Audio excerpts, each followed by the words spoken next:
Audio clip number 34۔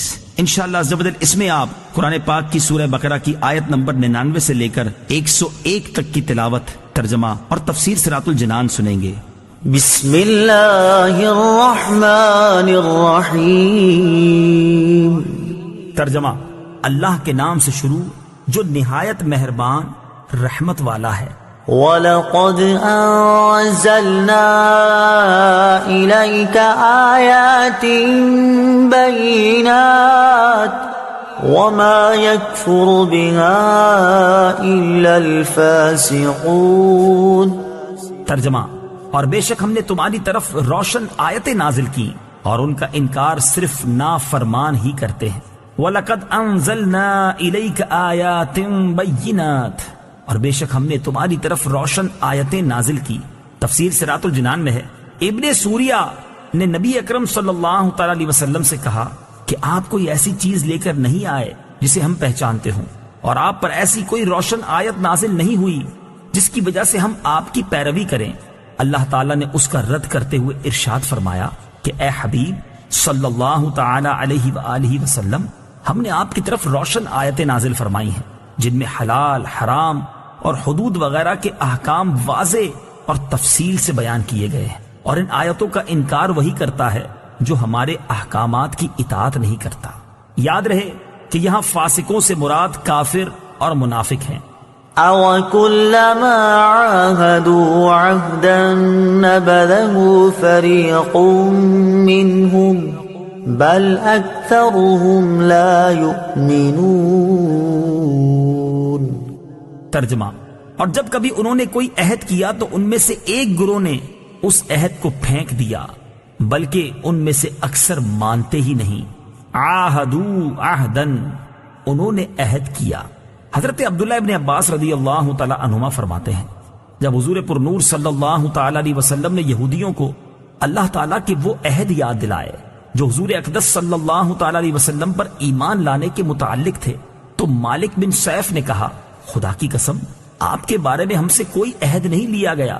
اس کے جواب میں یہ آیت نازل ہوئی اور فرمایا گیا کہ یہودیوں نے جب کبھی کوئی عہد کیا تو ان میں سے ایک گروہ نے اس عہد کو ویسے ہی پیٹھ پیچھے پھینک دیا، بلکہ ان میں سے اکثر یہودیوں کو تورات پر ایمان ہی نہیں، اس لیے وہ عہد توڑنے کو گناہ نہیں سمجھتے اور نہ ہی اس بات کی کوئی پرواہ کرتے ہیں۔ بعض مفسرین نے فرمایا کہ یہودیوں نے یہ عہد کیا تھا کہ جب نبی کریم صلی اللہ تعالی علیہ وسلم کا ظہور ہوگا تو ہم ان پر ضرور ایمان لائیں گے اور عرب کے مشرکوں کے خلاف ہم ضرور ان کے ساتھ ہوں گے۔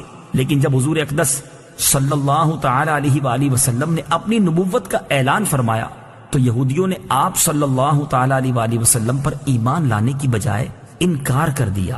اس پر یہ آیت نازل ہوئی۔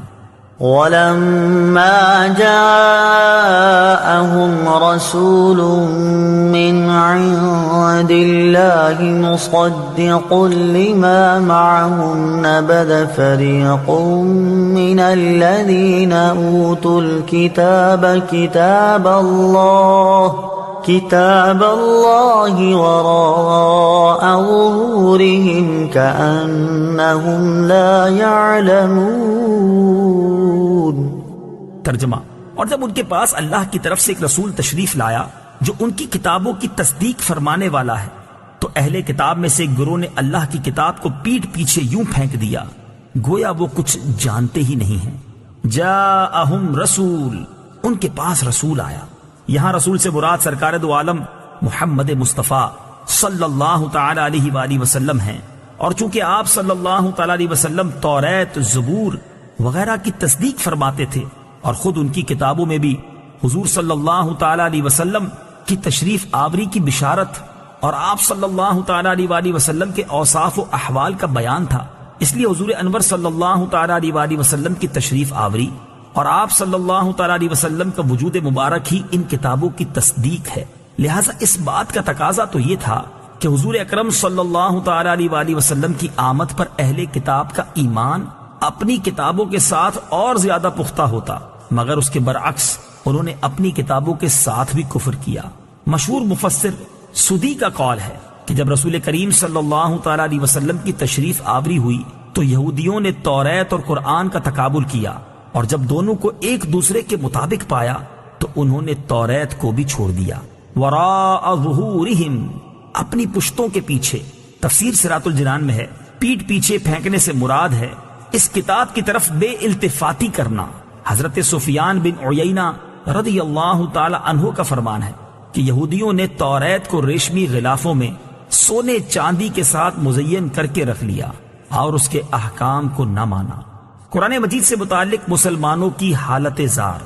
اس سے معلوم ہوا کہ اللہ تعالیٰ کی کتاب پر عمل نہ کرنا اسے پیٹھ پیچھے پھینکنے کے مترادف ہے، اگرچہ اسے روز پڑھے اور اچھے کپڑوں میں لپیٹ کر رکھے. جیسے یہودی توریت کی بہت تعظیم کرتے تھے مگر حضور پرنور صلی اللہ تعالی علیہ وسلم پر ایمان نہ لائے تو اس پر عمل نہ کیا گیا، گویا اسے پسے پشت ڈال دیا.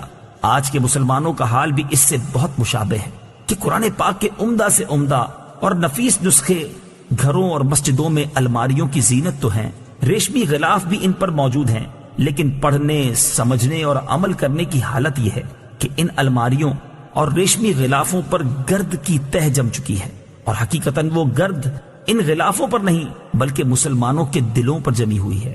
آج کہاں ہے وہ مسلمان جنہیں قرآن کے حلال و حرام کا علم ہو، جنہیں اسلامی اخلاق کا پتہ ہو، جن کے دل اللہ تعالیٰ کی آیات سن کر ڈر جاتے ہوں اور ان کے اعضاء اللہ تعالیٰ کے خوف سے کانپ اٹھتے ہوں، جن کے دل و دماغ پر قرآن کے انوار چھائے ہوئے ہوں. افسوس، وہ معزز تھے زمانے میں مسلمان ہو کر، ہم خوار ہوئے تارک قرآن ہو کر.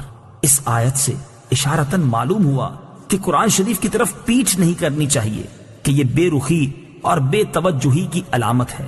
اور یہ بھی معلوم ہوا کہ بے عمل آدمی جاہل کی طرح ہوتا ہے، بلکہ اس سے بھی بدتر ہے.